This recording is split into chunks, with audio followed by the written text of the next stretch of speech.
Ah, finally waking up, are we? Thank goodness. He shouldn't been left out there any longer. Who knows what might happen. How are you feeling?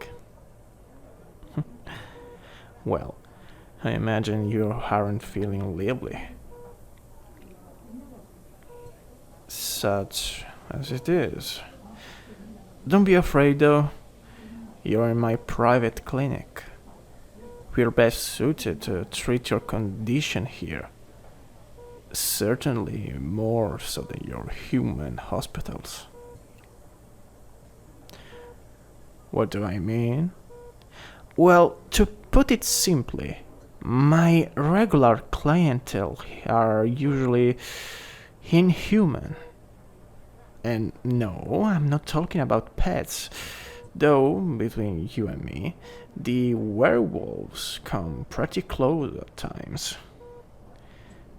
Anyway, before anything else, I'll have to take some details from you. Is that alright? Excellent. So, may I have your name?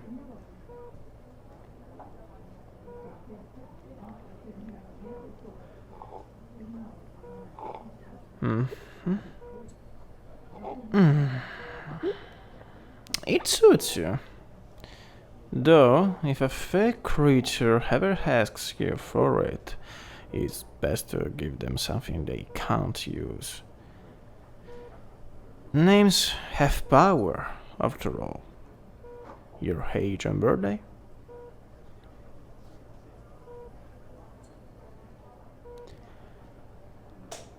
Excellent.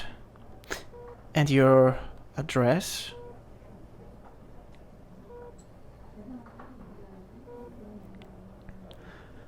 Lovely. I'll contact transportation for you once we're done. Anyway, I suppose you have questions, don't you? Who am I?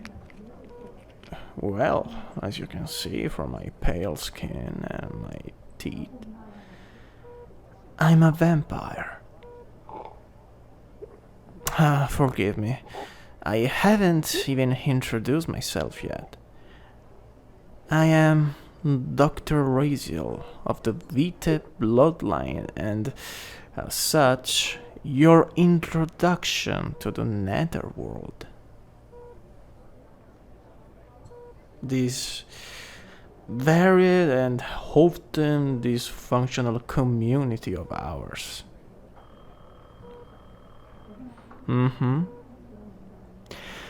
Yes, forgive me. I omitted that detail. Terribly sorry. You were bitten by one of my kind. What bloodline they were from and what institution was tasked with overseeing them is beyond.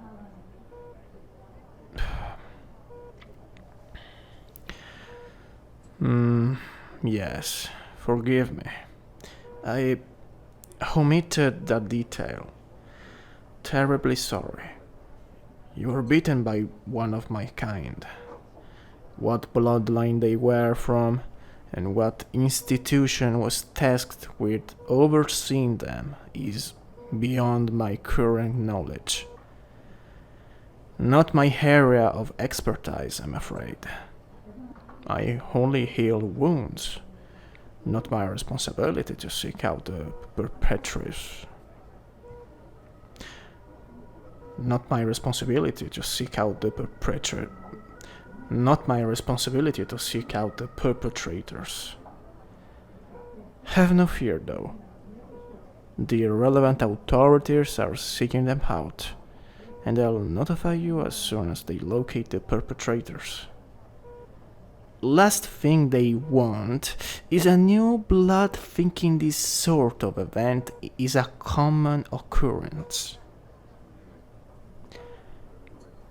As for yourself, You are a rather unique case.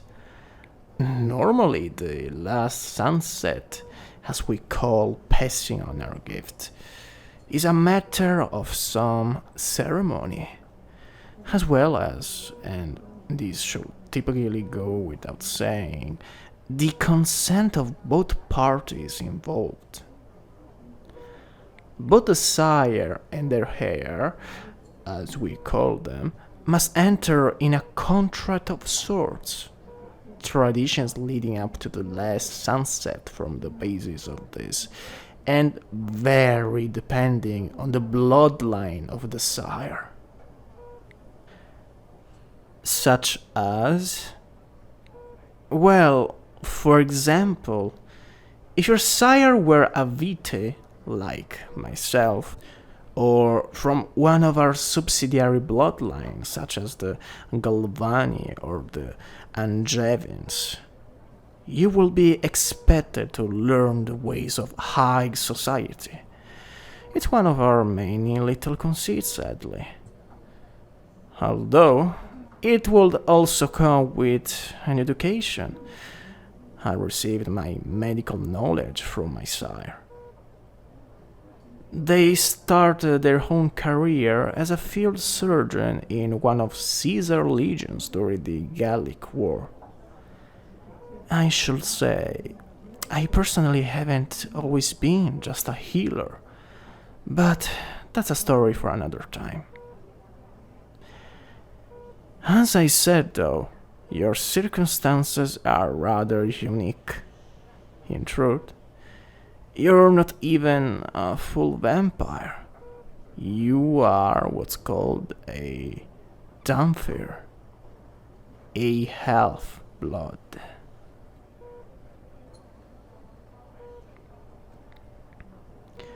How did that happen?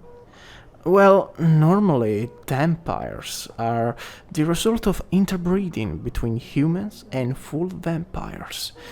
But it appears that, assuming my own theories and the available knowledge is correct, that the bite you received unlocked some latent vampiric genes in your blood. They've helped to keep you at least partially human at that. Believe it or not, will be your greatest asset in the future. How so? Well, all of us have our weaknesses, you know. Not the garlic and crucifixes your human breathing obsess over, but weaknesses all the same.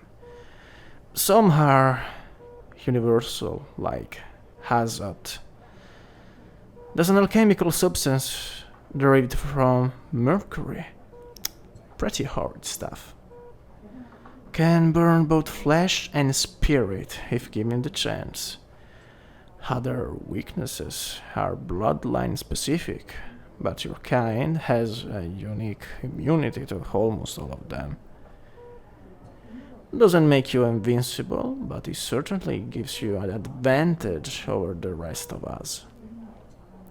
Some don't like that. Others will want to make use of it. My advice, though, whatever else is true, you remain a child of the dark. Singular yet legion in the face of opposition. And to what that means to you, well, you're going to have to figure that out for yourself, I'm afraid. Now then, you should start experiencing some physical sensation that may be quite jarring at first. Increased heart rate, insomnia, etc., etc. But until then, I would recommend engaging in breathing exercises. We could give them a go now, if you like.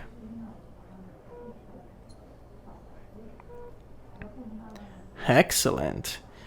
Now, I want you to start by breathing in for 10 seconds, and when you're completely full, breathe out for another 10. Ready? Breathe in. Breathe out. Once again. Breathe in. Breathe out. One more time. In. Out. Lovely.